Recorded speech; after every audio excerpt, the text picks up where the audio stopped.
mulai tahun-tahun 70-an ya itu, terutama 77. Saya sudah di pencak silat. Ya, jadi nggak seperti bandengan sekarang ini. Pencak silat sudah menguasai sedikit jurus atau apa, 1, 2, 3 jurus. Terus nanti itu gladinya itu mesti bandengan. Nah, dari situ kita mengenal dari bandengan. Dan bandengan itu banyak sekali karakternya ya. Kalau dulu memang dari pencak silat tahun 77 terus ke seni bandeng. Setelah itu tidak ada kesenian bandengan dan lain sebagainya, hanya untuk tempelan aja di pencak silat. Kalau menurut penelitian saya, kalau bandengan memang sudah ada sejak dulu. Dan semua tempat, semua wilayah punya karakteristik ataupun karakter masing-masing bandengan. Dan macam-macam lah bandengan. Cuma di Batu memang agak apa ya, istilahnya itu sudah pemajuan dari seni budaya. Karena kita lihat aja dari gini, Batu adalah cucunya Malang, dari Kabupaten Malang. Berarti intinya kita kan kesenian kabupaten kan. Setelah Kabupaten Malang ada Kota Madya Malang. Berarti kesenian kita itu sedikit banyak itu kemodern di kota. Teruslah lahirlah Batu sendiri, mulai dari kecamatan Batu Kabupaten Malang sampai jadi kota administratif Batu sampai jadi Batu. Akhirnya kita harus dituntut untuk bisa membuat bandengan yang sendiri. Akhirnya kita buat bentuk bandengan sama, semuanya sama, mainnya semua sama. Tapi bagaimana membedakan? Membedakan adalah dari sedikit properti ataupun gerak tari dan musik. Itu dengan kita membuat bandengan yang lebih maju. Itu kita mengenalkan. Nah, cara pengenalannya bagaimana? Cara pengenalannya, satu, kita membuat tarian. Kedua, membuat musik. Tarian dan musik itu biar match.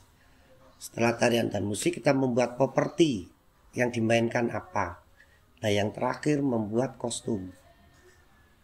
Nah, kalau kostum kita lain, orang akan terbelalak. Sekarang contohnya gini, ini kan warna putih.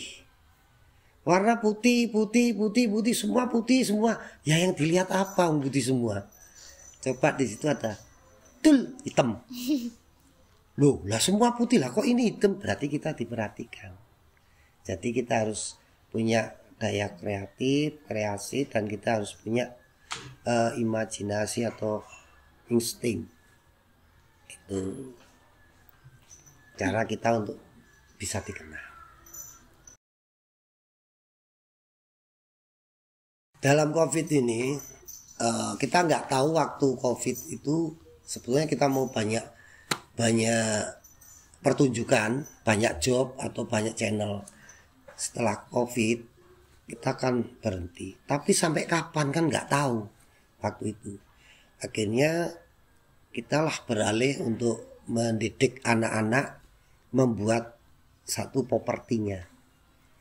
Nah, entah kapan COVID ini selesai, tapi kita membuat kostum, desain, membuat dekorasi, membuat ukiran-ukiran. Ya, kita nyelengi lah. Dengan kita nganggur nggak bisa pentas. Satu. Kedua, untuk makannya anak-anak ataupun di perdepokan, kita berusaha untuk membuat jualan kuliner. Jualan kuliner aja terbatas karena COVID di stop ya, kita mau kemana-mana.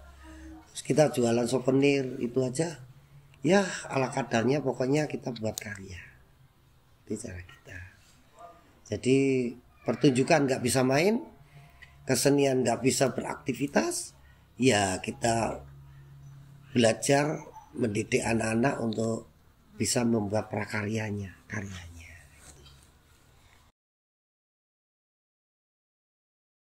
Kalau harapan semoga anak-anak ataupun generasi yang akan datang tetap melestarikan. Dan harapan saya kita bisa menari, bisa musik, bisa beraction, tapi jangan lupa kita tahu cerita ataupun sejarah. Karena budaya kita adalah budaya yang adiluhung dan tinggalan nenek moyang, bukan hanya untuk tontonan tapi juga untuk tuntunan. Itu harapan saya.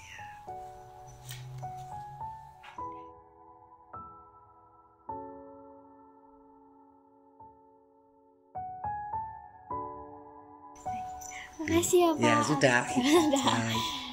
Untuk meluangkan waktunya. Ya nggak apa-apa ya, ini kan untuk pendidikan malah sini menyempatkan karena siapa lagi? Terus antara apa ya, kita orang kampung, kita orang umum, terus masuk di akademik itu sangat luar biasa, dan akademik bisa mempelajari itu cara kita.